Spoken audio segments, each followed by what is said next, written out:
Hello, this is Joshua from Gongs Unlimited with an assembly video for the standard gong stand for up to 38-inch gongs. I will first run through all the parts in the package, and then we will assemble those parts for the gong stand. The box will come with 2 of these foot assemblies. This is all the parts for a single foot assembly. And there are 2 of those pre set up together. There are 4 longer tubes.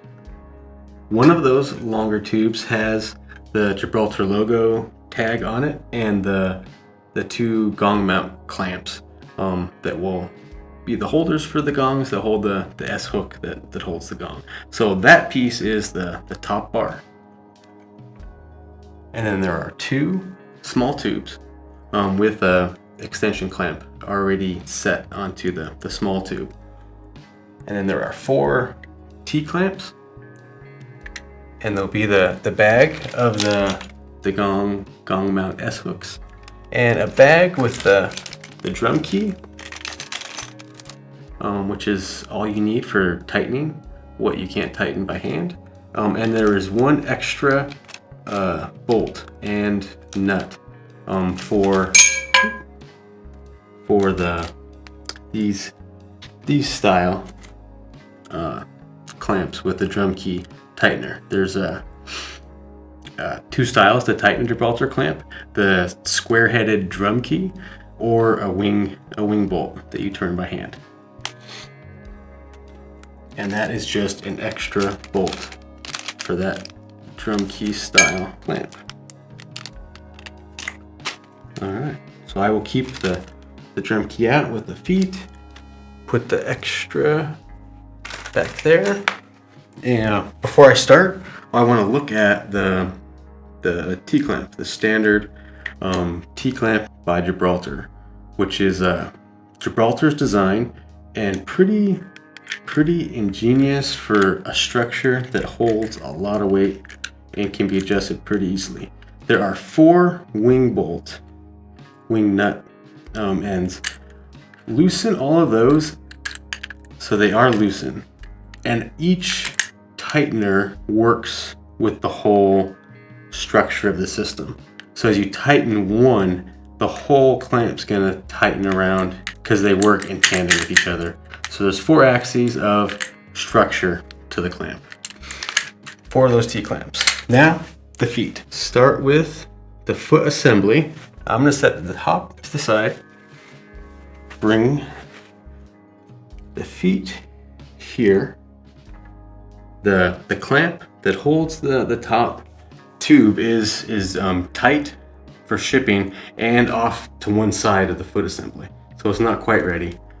I'm going to loosen first these wing nuts at the top. Just loosen so they float loose. And then the side with the square head, there are the 2 bolts that hold the clamp, and then next to the clamp there are these 2 sleeves called memory locks. The memory lock keeps the clamp itself in the right place and also in the right orientation, in the right direction. And I'm going to loosen all 4 of those. Just loose enough so that things can slide. As soon as I loosen that one on the memory lock, it can slide over. This one can slide over. And these, just loose enough so it slides without moving too fast. So now everything slides and is loose. I'm gonna set that one down and loosen the next one. Everything is loose. I want to center this. Memory locks to the sides, straight up and down. I'm gonna pull these in until it's just snug that it holds itself without tipping over, but still slides. And I'm gonna center it. And the dimension that I found from the edge of the foot to the edge of the clamp to be center on both sides is 9 inches. So that's 9 inches. And that is 9 inches. So it's on center, straight up and down. Don't let it move yet. And then bring the memory lock up to the notches on both sides. Sandwich the clamp with the memory locks and tighten the drum key at the bottom of just the memory lock. All right, and then make sure it's straight up and down relative to the feet of the foot assembly. It is still on the same center, and the bolts within the clamp are actually loose, but the two sandwiching memory locks are tight. All right. That is the foot. And then the same thing with the other one.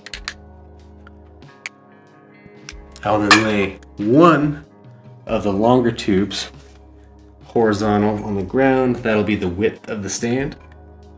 And I will set the 2 feet close to that width. And then 2 of these will be the vertical. And make sure that clamp, as I start this in, is plenty loose, that the tube slides all the way down and in. Like that. And I press down and kind of twist. You'll feel that the edge of the clamp, or the tube, is inside the clamp all the way down, touching the other tube in the foot assembly. And holding that straight up and down, I'm going to tighten these T-bolts on both sides until they're both snug. And I like to tighten them at the same time with both hands. Ooh, already tighty, lefty loosey. So one turns this way, one turns inward, so they work together. Or one the next, and then keep switching back and forth. So one doesn't get more tight than the other one or too fast. And you don't want it super tight, just snug. And then the bottom, I can tighten pretty tight. And that's the remaining drum key, the square head bolt at the bottom of that clamp. And then tighten till just tight. And that is good for one side. I'll set that down and let it rest to the side. And set the next. And then we will use 2 of the T-clamps on the bottom, and the other 2 T-clamps will be at the top for the top horizontal. There's a tag that says tighten first in red letters. That tighten first tag is always on the horizontal going tube. So that'll always be oriented to the horizontal, and the line that you can actually see through, that's not blocked when you look through it, that'll always be the vertical sliding clamp around the tube. Again, make sure all these are plenty loose. And slide that down. And let it rest. At the bottom, slide the other one over the tube. And send it to the bottom. And while everything is still loose, I'm going to set the bottom horizontal into the T-clamp. So I'm pushing in and twisting until it sets into place. And right now it's just floating, and it can go anywhere. We're going to make sure it's tight. I'm going to start the 2 that says tighten first. Not tight, but just a little bit of a hold, like a snugness to hold that tube in place. And then bring the other vertical up to it. Lift this up. Make sure that these are loose enough to receive it. And then slide the clamp in over the tube until this tube goes all the way up against this tube. And then those 2 on the horizontal where it says tighten first, give those just a little bit of a hold, a little snugness. And then once that's in, make sure everything looks straight and square. If not, adjust, rotate this. And once everything looks straight, perpendicular, and square, you can start to tighten these four together. And so I'm going to give a little more tight to the end that says tighten first, and then jump over and tighten the back spine of the clamp. And tighten those until they are just snug, just starting to fit. So now they're all in that state of just snug. And then on the last round, come around and one at a time, tighten, tighten, tighten, and tighten. So they're all about the same level of tightness, and the whole clamp, the whole 90-degree clamp, T-clamp is locked in. And repeat. These are pretty snug. Snug down the back. And once all four are pretty snug, start from one, finish the tightening, tighten the next, tighten, and tighten. And that is the base of the stand. Next step, these smaller tubes with the extension clamp. I like to put the wings of the wing nut to the extension clamp towards the back of the stand.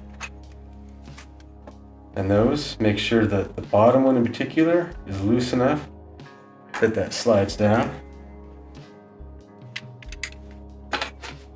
That slides down. Push down until it stops. And then tighten both of these wing nuts until they're the same level of tightness. And now, top horizontal bar and the two remaining T-clamps. Again, make sure that these, all four, are plenty loose. Once those are all plenty loose, I'm going to slide this onto the top horizontal bar. And again, the end of the clamp that says tighten first, that has a sticker, that is the one that receives the horizontal. Make sure the clamp opens up. The Gibraltar clamps, you seem to always be loosening it more than you think. You think it's loose, and then it's still binding. And it just takes a little bit more of a, one of those four is just a little bit too tight, and once you open it up, the whole thing will just slide right on. So that is loosely on one end. Repeat with the other. Loosen this one just a little bit more. Maybe this one. It should slide right on. And there it is. So that is attached. The top horizontal, and then set it on to the top of the stand. And as it's loose enough, it should slide right down into place without going too far. Work from end to end so you don't bind something, as you would work from the four axes of the clamp in kind of simultaneous at the same timeness. Work from one end to the other end as you're setting this down so it doesn't bind. And pull this down until the black cap starts to show through the T-clamp. Once that pokes up through, it's at the right elevation. And once it's at the right elevation, start to tighten the two wings on the end that says tighten first. But just snug them. And then come to the other two on the spine and bring those down to that point of snug. And I'm not going to finish tightening this clamp until I tighten this one over here. These two till snug in the back, till snug. And I'll come in one at a time, starting with one that says tighten first, and tighten that wing, and just tighten.